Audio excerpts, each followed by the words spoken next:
Jigar, uyingizni yangicha dizaynda remont qildingiz. Qanaqa mebel tanlashni bilmayapsizmi? Ramazon oyida ota-onamni qanday xursand qilar ekan deyotganlar uchun ham bitta variant. Biz aka-ukamiz, bizga bir xil narsalar olish yarashadi deydiganlar uchun ham mana. Ranglari ham, dizayni ham bir xilda, razmeri faqat uzunroq.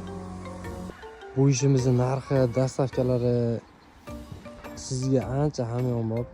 Birinchi qo'l o'zimiz tayyorlaymiz. Andijondan Samarqandgacha dastavkalarimiz bepul. Bu videoda ko'rgandan keyin albatta narxiga qiziqasiz. 240 ga 340 razmerligimiz, ikkita tumbasi bor stoli bilan billa $500. Bu yoqdagi kattaroq razmerimiz 240 ga 440 katta stoli bor, tumbasi 3 ta bo'ladi. Bu ishimiz $600.